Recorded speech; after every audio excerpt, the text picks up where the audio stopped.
வீரா சீரியல்ல நாளைக்கு என்ன நடக்க போகுதுன்னு பார்க்கலாம். வாங்க வீடியோக்குள்ள போலாம்.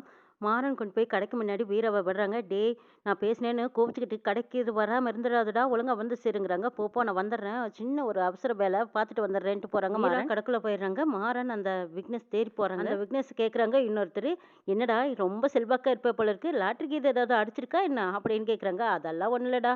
கொஞ்சம் பணம் இன்வெஸ்ட் பண்ணியிருந்தேன். அது கைக்கு வந்தது. அதனால தான் இந்த செல்வாக்குன்னு சொல்லிக்கிட்டு இருக்கிறாங்க." அங்க மாறன பார்த்ததும் ஓட்டம் பிடிக்கிறாரு. ஐய்யய்யோ! இவன் கையில சிக்கணும். அவ்வளவுதான் உண்மையெல்லாம் கறந்துடுவானே! எப்படி தப்பிக்கிறது? அப்படின்னு அங்க இருந்தவங்க கிட்ட நான் ஒருத்தர பார்க்க வந்தேன். நான் போய் பார்க்கணும்ப்பா அப்படின்னு சொல்லிட்டு ஓட்டம் பிடிக்கிறாரு. பின்னாடியே மாறனும் ஓடுறாங்க. மாறனுக்கு முன்னாடி ஓடிட்டு இருக்கிறாங்க அந்த விக்னேஷ். ஓடுனதுக்கு அப்புறமா ஒரு இடத்துல போய் அப்பாடா! எப்படியோ தப்பிச்சு வந்தோம் அப்படின்னு நிமிர்ந்து பார்க்குறாங்க. எதிரவே மாறன் நிக்கிறாங்க. மாறன பார்த்ததும், "ஏன் சார் என்ன துரத்துறீங்கன்னு?" கேட்குறாங்க. "ஆமா என்ன பார்த்ததும் நீ ஏன்டா ஓடுறேன்னு?" கேட்குறாங்க. "நீங்க துரத்துனதுனால நான் ஓடுனேங்கிறாங்க."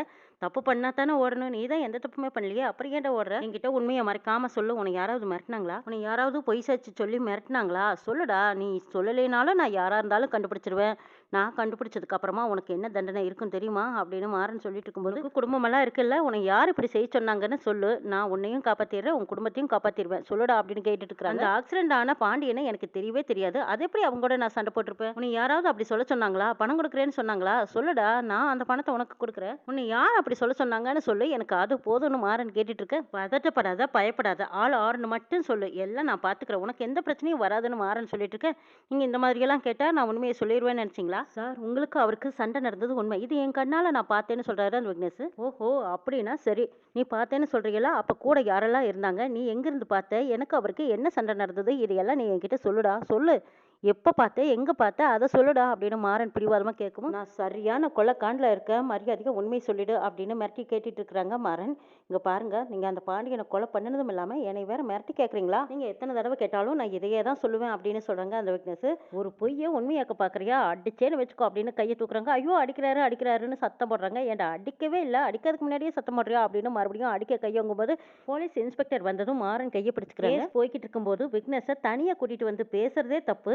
இதுல இன்னும் மிரட்டிக்கிட்டு வேற இருக்கியா? அப்படின்னு கேட்கிறாரு இன்ஸ்பெக்டர். சார் என்னைய அடிக்க வராரு அப்படிங்கிறாங்க. ஓ! இது வேறயா? இன்ஸ்பெக்டர் மாறன் கிட்ட கேட்கும்போது, ஆமா யார் சார் நீங்க? உங்களுக்கு எனக்கு என்ன சார்? ஏற்கனவே பகை ஏதாவது இருக்கா? உங்களுக்கு என்ன சார் என் மேல அவ்வளவு காண்டுன்னு கேட்குறாங்க மாறன். உன் மேல காண்டாகிற அளவுக்கு எனக்கு நீ ஒன்றும் ஈக்குவல் எல்லாம் கிடையாதுங்கிறாங்க இன்ஸ்பெக்டர். ஓஹோ! என் மேல விரோதம் இல்லாமயே முடிஞ்சு போன கேஸ் எடுத்து மறுபடியும் என்ன கொண்டு உள்ள வைக்க பாக்குறீங்களான்னு கேட்குறாங்க மாறன். ஒன்றும் முடிஞ்சு போன கேஸ் எல்லாம் இல்ல. நீ ஒருத்தரை கொலை பண்ணுன. அந்த கொலையை நான் திரும்பவும் எடுத்து நீ கொலை பண்ணின கேஸ்ல உன்னை உள்ள தள்ள நான் நினைச்சேன். அவ்வளவுதான் அப்படிங்கிறாங்க. இன்ஸ்பெக்டர் சொல்றாரு, என்னை பொறுத்த வரைக்கும் பாதிக்கப்பட்டவங்க யாரா இருந்தாலும் அவங்களுக்கு நான் நியாயம் வாங்கி கொடுப்பேன் அப்படிங்கிறாங்க.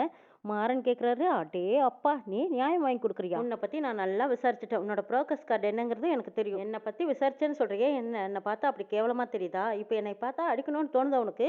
அப்படிதான் தோணுது. ஆனா நீ போட்டிருக்கிற யூனிஃபார்மும் எங்க அப்பாவோட மரியாதையும் தான் இப்போ என்னை தடுக்குது. ஆனா அதுக்காக எப்பவும் அப்படியே இருப்பேன்னு மட்டும் நினைக்காத, சரியா? அப்படின்னு மாறன் சொல்லிட்டு இருக்கும்போது, என்னடா இப்பவே நான் காக்கி சட்டியா கழட்டிட்டு வர்றேன். 2 பேரும் ஒருத்தைக்கு ஒருத்தர் மோதி பார்க்கலாமான்னு கேட்குறாங்க இன்ஸ்பெக்டர். அடே அப்பா சண்டை போட்டு நீ நல்லவன்னு ப்ரூவ் பண்ணலான்னு பார்க்குறியா? அதெல்லாம் வேண்டாம். உன்னோட பிரார்த்தனை என்னங்கிறத நான் கண்டுபிடிச்சு உன்னோட காக்கி சட்டியை நானே கழட்டுறேன் சரியா? அது வரைக்கும் பொறுமையா இருந்துட்டு போறாங்க மாறன். சார் வேண்டாம் சார் வாங்க சார் போயிடலாம் அப்படின்னு அந்த விக்னேஷ் கூப்பிடுறாரு.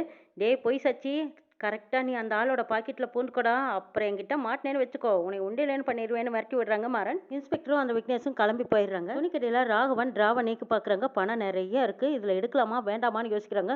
ஐயோ எடுத்தா அப்பா கிட்ட சாயந்தரமா கணக்கு காட்டணுமே. சரி கணக்கு காட்டுனதுக்கு அப்புறமா எடுத்துக்கலாம் அப்படின்ட்டு டிராவை க்ளோஸ் பண்றாங்க. அப்போ ஒருத்தர் வராங்க. வந்ததும் சார் உங்ககிட்ட கொஞ்சம் பேசணும். கடையில எத்தனை பேர் துணி மடிக்கிறாங்க பாக்கெட் போடுறாங்க சொல்ல முடியுமான்னு கேட்குறாங்க. எதுக்குன்னு கேட்குறாங்க ராகவன். சார் நீங்க கொடுக்குற சம்பளத்தை விட நம்ம கிட்ட ஒரு மிஷின் இருக்கு. அதை வாங்கிட்டீங்கன்னா உங்களுக்கு வெகுவான மிச்சமாகும். நீங்க அதை வாங்கிக்கலாமே அப்படின்னு கேட்டுட்டு இருக்காங்க. பவரும் கம்மியாக தான் இருக்கும் சம்பளமும் மிச்சமாகும். சீக்கிரமா பாக்கெட்டும் ஆயிடும் அப்படின்னு சொல்றாங்க. சார் அந்த ப்ராடக்ட்டை நீங்களே பாருங்க சார் அப்படின்னு வீடியோவில் போட்டு காட்டுறாங்க. ராகவன் அதை பார்க்குறாங்க. பார்த்துட்டு அடடே இது ரொம்ப நல்லா இருக்கே. இந்த மிஷினை வாங்கணும்னு சொல்லி அப்பா கிட்ட இன்னும் கொஞ்சம் சேர்த்து பணம் வாங்கிக்கலாம். இதுதான் நல்ல ஐடியான்னு நினைக்கிறாங்க ராகவன். பக்கத்து கடை எதிர்த்து கடை எல்லாருமே வாங்கிட்டாங்க சார். நீங்க மட்டும்தான் இன்னும் வாங்கலேன்னு சொல்றாங்க. "சரி, இருங்க எங்க அப்பா வரட்டும் கேட்டு சொல்றேன்னு ராகவன் எதிர்பார்த்துட்டு இருக்காங்க. ராமச்சந்திரன் வந்துட்டாரா அப்படின்னு சொல்லிட்டு வீரா கிட்ட போய் அப்பா வந்துட்டாரான்னு கேட்குறாங்க. இன்னும் வரல இப்போ வந்துருவாரு அப்படின்னு சொல்லிட்டு இருக்கும்போது கரெக்டாக ராமச்சந்திரன் ராமச்சந்திரன் உள்ள வந்துட்டாங்க. வந்ததுமே வீரா கிட்ட ஏதோ ஒரு கணக்கு வழக்க பத்தி பேசுறாங்க. என்னடா ராகவா என்கிட்ட ஏதாவது பேசணும்னு நினைக்கிறியாங்கிறாங்க. ஆமாப்பா, துணி பேக் பண்ற மிஷின் வந்திருக்கு. ஆளுங்க 100 பீஸ் பேக் பண்றாங்கன்னா அந்த மிஷினும் 500 பீஸ் பேக் பண்ணுது. வேலை ஃபாஸ்டா நடக்கும், கரண்ட் பில் கூட கம்மியா தான் வரும். அந்த வேலை செய்யறவங்களுக்கு வேலை அப்படின்னு கேக்குறாங்க வீரா. குறைச்சிக்கலாம், மாசத்துக்கு 2 லட்சம் ரூபாய் மிச்சமாகும்ங்கிறாங்க ராகவன். பொங்கல் சீசன் வருது, அதனால பணம் ஏகப்பட்ட பணம் மிச்சமாகும்ங்கிறாங்க ராகவன். மாமா, பொங்கல் சீசன்ல எல்லாரும் சந்தோஷமா இருக்கணும்ல, நம்மள நம்பி வேலை செய்யறவங்களுக்கு அது துக்கமா மாறிடக்கூடாதுங்கிறாங்க வீரா. வீரா, வேலை செய்யற பக்கம் அதெல்லாம் பார்க்க கூடாது. அக்கம் பக்கத்து கடையில எல்லாம் போட்டாங்க, லேபர்ஸ குறைச்சிக்கிட்டாங்க, சம்பளமும் கூடுது அப்படின்னு ராகவன் சொல்லவும், நம்மள நம்பி லேபர்ஸ் இருக்காங்கல்ல, அவங்க வேலையை கெடுக்க கூடாதுங்கிறாங்க வீரா. வீரா, காலத்துக்கு ஏத்த மாதிரி மாறிக்கிறது தானே நல்லது, வேணா போனஸ் வேணா சேர்த்து கொடுத்துடலாங்கிறாங்க ராகவன். மாமா, வேலைங்கிறது அவங்க வேலை மட்டும் இல்ல, நம்பிக்கையும் இருக்கு. வேலைக்கு வரவங்க குழந்தைங்க எல்லாம் கூட ஸ்கூலுக்கு போயிட்டு திரும்பி வரும்போது இந்த வேலை இருக்கு, நம்ம வேணுங்கிறத வாங்கி கொடுக்கலாம் அப்படின்னு ஆசைப்பட்டு தான் வருவாங்க. இந்த வேலையை நம்பி தான் படிக்க வைப்பாங்க, வாழ்க்கையும் ஓட்டிட்டு இருப்பாங்க. நாம இந்த வேலையை கெடுக்கிற மாதிரி நாம ஏதோ ஒரு மிஷினை வாங்கி போட்டு அவங்களுக்கு வேலை இல்லைன்னு சொன்னா அவங்களோட வாழ்க்கை கஷ்டமா மாறிடுமாமா அப்படிங்கிறாங்க வீரா.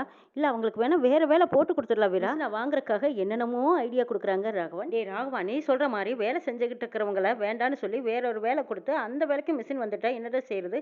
வீரா சொல்றதெல்லாம் கரெக்ட் தான்டா. இப்போ நாமளும் ஒரு பிசினஸ் பண்ணிட்டு இருக்கோம், யாருமே கடைக்கு வராம ஆன்லைன்லயே வாங்கிட்டாங்கன்னா அப்ப நம்மளுக்கு எவ்வளவு கஷ்டமா இருக்கும். நம்மளோட நிலைமை, இத்தனை பேர்த்தோட நிலைமை என்ன யோசிச்சு பாரு. நீ இப்ப யோசிக்கிற மாதிரி 40 வருஷத்துக்கு முன்னாடி நான் யோசிச்சிருந்தேன்னு வச்சுக்கோ, இன்னைக்கு நான் இந்த இடத்துல உட்காந்துருக்க முடியாதுடா. முதலாளிங்கிறவ பணத்தை மட்டும் சம்பாதிக்கிறவன் கிடையாதுடா, வேலையும் பணத்தையும் 10 பேத்துக்கு பங்கிட்டு கொடுக்கறவன் தான் முதலாளி. அந்த மிஷின் நம்மளுக்கு வேண்டான்னு ராமச்சந்திரன் சொன்னதுமே அந்த சேல்ஸ்மேன், இது இங்க வேலைக்காகாது, வாங்க மாட்டாங்க, நம்ம கிளம்ப வேண்டியதான் அப்படின்னு கிளம்பி போயிடுறாங்க. இந்த கடை பணத்தாலோ காசாலோ மட்டும் உருவாகல, நம்பிக்கையாலையும் அன்பாலையும் உருவாயிருக்கு. கண்டிப்பா இந்த அன்பையும் பாசத்தையும் நீ கண்டிப்பா பின்னாடி காப்பாத்துவீங்கிற நம்பிக்கை எனக்கு வந்துருச்சு வீரா அப்படிங்கிறாங்க ராமச்சந்திரன். கடையை பொறுப்பா பாத்துக்குவீங்கிற நம்பிக்கை எனக்கு வந்துருச்சு அப்படின்னு சொல்லிட்டு ராமச்சந்திரன் அங்க போறாங்க. வீரா அவங்க வேலையை பார்த்துட்டு இருக்காங்க.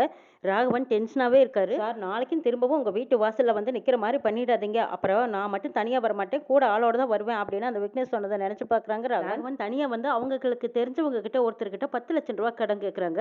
ஐயோ, இப்பதானே இருந்தது எல்லாம் பிசினஸ்ல போட்டுட்டேன், இப்ப என்கிட்ட காசு இல்லைன்றாங்க. அப்படியா? இல்லையா? சரி விடு, பாத்துக்கிறேன் அப்படின்னு சொல்லிட்டு ராகவன் வேற ஒருத்தருக்கு போன் பண்ணி கேட்கறாங்க. அப்படியே மாத்தி மாத்தி பல பேர்த்துக்கிட்ட கடன் கேட்டுக்கிட்டு இருக்காங்க. ராகவன் கணக்கு நோட்ல கணக்கு பார்த்துட்டு இருக்காங்க. என்னது 3 லட்சம் ரூபாய் பணம் குறையுது, அதுக்கான கணக்கு இது வரைக்கும் எதுவுமே இல்லையே.